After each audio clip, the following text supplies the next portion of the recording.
Assalamu alaikum viewers and welcome back to my channel Study Law with Bushra.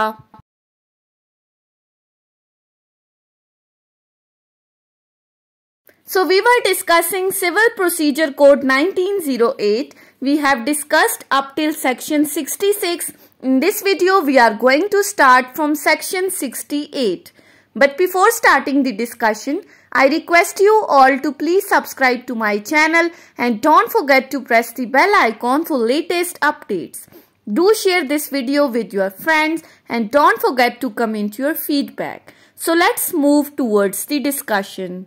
Section 68 से लेकर section 72 तक civil procedure code के अंदर जो टॉपिक डिस्कस किया गया है वो है delegation to the collector of the powers to execute the decrees against immovable property. अब इसमें कहा गया है कि कोर्ट जो है वो अपनी पावर्स को डेलीगेट कर देती है कलेक्टर को रिगार्डिंग द इमूवेबल प्रॉपर्टी कि इमूवेबल प्रॉपर्टी से रिलेटेड जितनी भी डिक्रीज हैं उनको एग्जीक्यूट कराने के लिए कोर्ट्स ने पावर डेलीगेट कर दी है कलेक्टर को. सो ये तमाम सेक्शंस कलेक्टर्स की उन पावर्स को डिस्कस कर रहे हैं. हम one by one in sections को डिस्कस करते हैं. सबसे पहले है सेक्शन 68. सेक्शन 68 बात करता है power to prescribe the rules for transferring to the collector execution of certain decrees. अब इस सेक्शन में कहा गया है the provincial government may by notification declare in the official gazette that in any local area the execution of the decrees in cases in which the court has ordered any immovable property to be sold or the execution of any particular kind of such decrees or the execution of the decrees ordering the sale of any particular kind of interest in the immovable property shall be transferred to the collector. अब इस section में बताया गया है कि किसी भी local area से रिलेटेड कोर्ट कहेगी कि पावर्स को कलेक्टर को डेलीगेट कर दिया जाए ताकि वो डिक्री को एग्जीक्यूट करा सके.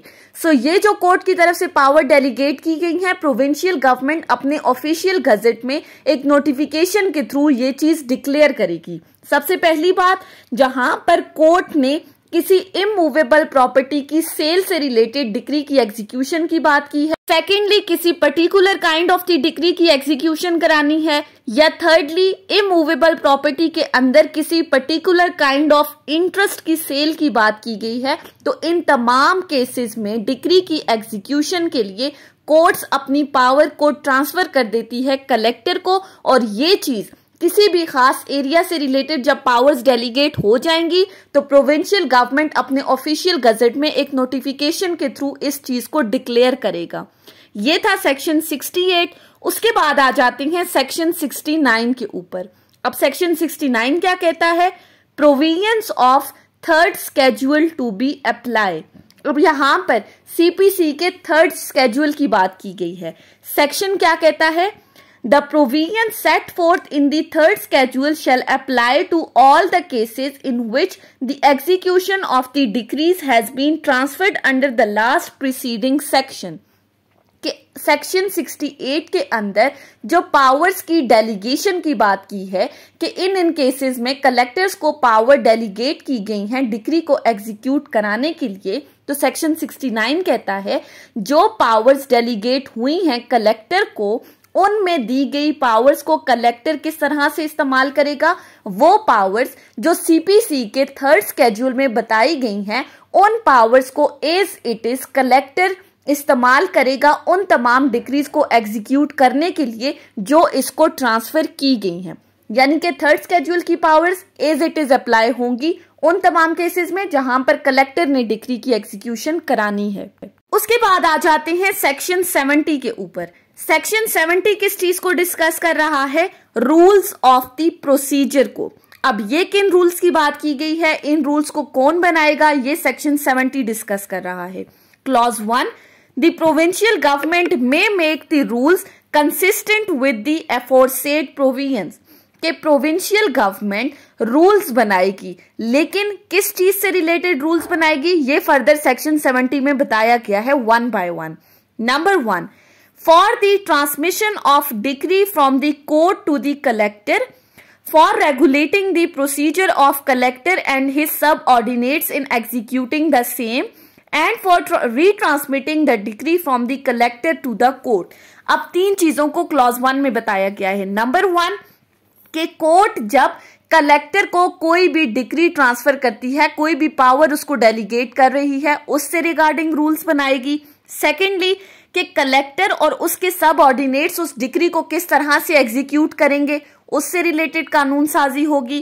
थर्डली कि कलेक्टर जब इन डिक्रीज को एग्जीक्यूट कराने के बाद इसको रीट्रांसमिट करेगा कोर्ट को, वापस इसको कोर्ट को भेजेगा, तो उससे रिलेटेड प्रोविंशियल गवर्नमेंट्स रूल्स बनाएगी कि कैसे कलेक्टर ने ये तमाम काम करने हैं। Secondly conferring upon the collector or any gazetted subordinate of the collector all or any of the powers which the court might exercise in the execution of the decree if the execution thereof had not been transferred to the collector। Third clause में कहा गया है कि collector या उसके सब ordinates को जो पावर्स डेलीगेट की गई हैं regarding the execution of the decrease, तो वो इन डिक्रीज को एग्जीक्यूट कराने में कोर्ट्स की सारी पावर्स को यूज करेंगे। यानी कि अगर तो कोर्ट ने ये पावर्स कलेक्टर्स को ना डेलीगेट की होती, तो जिस तरह कोर्ट इन डिक्रीज को एग्जीक्यूट करेगी, कलेक्टर्स भी कोर्ट की उन पावर्स को इस्तेमाल करते हुए डिक्री की एग्जीक्यूशन कराएंगे। Thirdly providing for the orders made by collector और any gazetted subordinate of the collector or orders and appeal with respect to such orders being subject to appeal, revision by superior revenue authorities as nearly as may be the orders made by the court।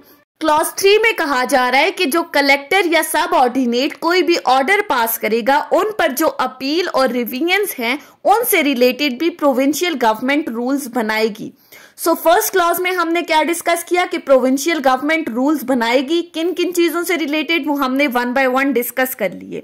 Clause 2 बात करती है jurisdiction of the civil courts board.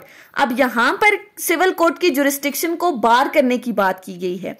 A powers conferred by the rules made under subsection 1 upon the collector or any gazetted subordinate of the collector or upon any appellate or revisional authority shall not be exercisable by the court or by any court in exercise of the appellate or revisional jurisdiction which it has with respect to the decrees or the orders of the court। अब इस clause 2 में civil court की jurisdiction के ऊपर बार लगा दिया है। किस तरह से कि जब प्रोविंशियल गवर्नमेंट ने ये चीज डिक्लेयर कर दी कि पर्टिकुलर एरिया से रिलेटेड जो पावर्स हैं वो डेलीगेट कर दी गई हैं कलेक्टर्स को या उसके सब ऑर्डिनेट को, तो फिर ऐसी सूरत में सिविल कोर्ट्स, एपेलेट कोर्ट्स या रिविजनल कोर्ट्स के पास पावर्स नहीं है कि वो इन मामलात में इंटरफेयर करें। यानी कि जब एक चीज बिल्कुल ट्रांसफर कर दी कलेक्टर को, तो सारी जिम्मेदारी कलेक्टर के ऊपर है कि वो अब इन डिक्रीज की एग्जीक्यूशन कराएगा। सिविल कोर्ट, एपेलेट कोर्ट या रिविजनल कोर्ट को कोई हक नहीं बनता कि वो कलेक्टर्स की इन पावर्स के दरमियान इंटरफेरेंस करें। सो यहाँ पर सिविल कोर्ट, रिविजनल कोर्ट और एपेलेट कोर्ट की जुरिस्डिक्शन के ऊपर बार लगा दिया है, उनको बिल्कुल खत्म कर दिया है। उसके बाद आ जाते हैं सेक्शन 71 के ऊपर। सेक्शन 71 क्या कहता है? Collector deem to be acting judicially. अब इस सेक्शन में क्या कहा गया है? In executing a decree transferred to the collector under section 68, the collector and his subordinates shall be deemed to be acting judicially। Section 71 कहता है कि वो पावर्स जो कलेक्टर को सेक्शन 68 के अंडर ट्रांसफर की गई हैं डिक्रीज को एग्जीक्यूट कराने के लिए, तो कलेक्टर या उसका सब ऑर्डिनेट ऑफिसर्स अपनी इन पावर्स को एक कोर्ट की तरह यूज करेगा, यानी कि जुडिशियली अपनी पावर्स को एक्सरसाइज करेगा। जिस तरह एक कोर्ट अपनी डिक्रीज को एग्जीक्यूट कराने के लिए पावर्स को यूज करती है, इसी तरह कलेक्टर्स भी बिल्कुल अदालतों की तरह अपनी पावर्स को इस्तेमाल करते हुए डिक्री की एग्जीक्यूशन करेगा। उसके साथ है लास्ट सेक्शन, सेक्शन 72, जो कि डील करता है where the court may authorise the collector to stay the public sale of the land.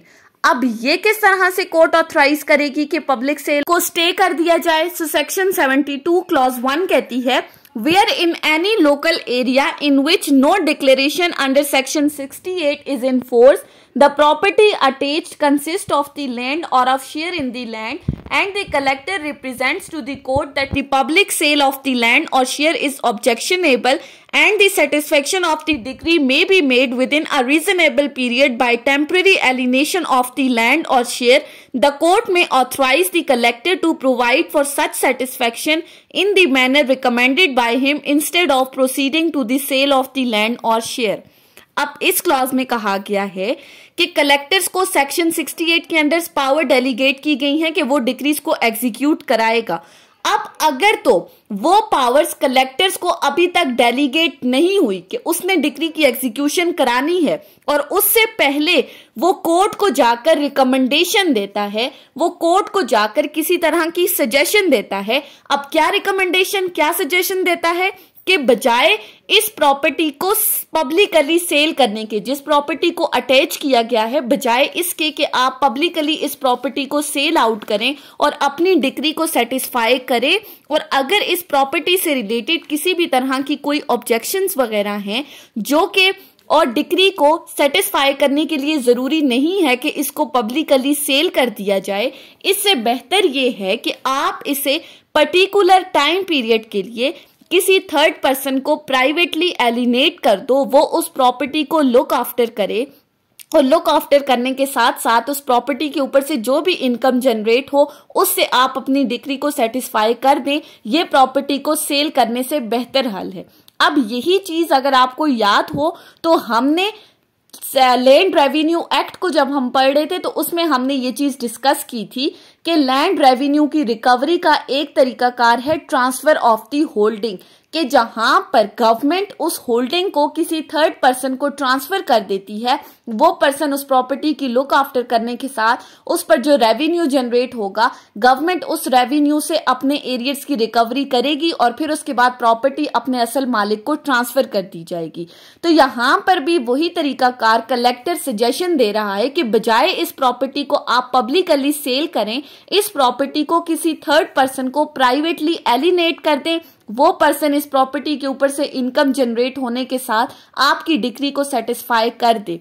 तो अगर तो कोर्ट को कलेक्टर की तरफ से दी गई ये रिकमेंडेशन पसंद आ जाती है, कोर्ट को सही लगता है कि वाकई डिक्री की एग्जीक्यूशन प्राइवेट एलिनेशन के थ्रू हो सकती है, तो फिर कोर्ट कलेक्टर को कहेगी कि बजाय इसके कि हम प्रॉपर्टी को सेल आउट करें, आप इस प्रॉपर्टी को प्राइवेटली एलिनेट करके हमारी डिक्री की सेटिस्फेक्शन कर दें।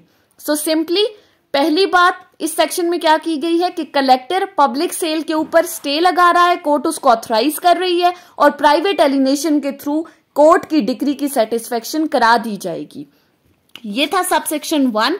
इसी के साथ सबसेक्शन 2 कहता है in every such case the provisions of section 69 to 71 and of any rules made in pursuance thereof shall so far as they are applicable. अब इसमें कहा गया है कि सेक्शन 69 टू सेक्शन 71 में जो भी प्रोविजंस डिस्कस की गई हैं, इस केस में वो provisions as it is apply होंगी, या जो रूल्स अभी तक हमने डिस्कस किए हैं सेक्शन 70 में वो भी एप्लीकेबल होंगे। सो ये थी हमारी आज की डिस्कशन सेक्शन 68 से सेक्शन 72 के ऊपर।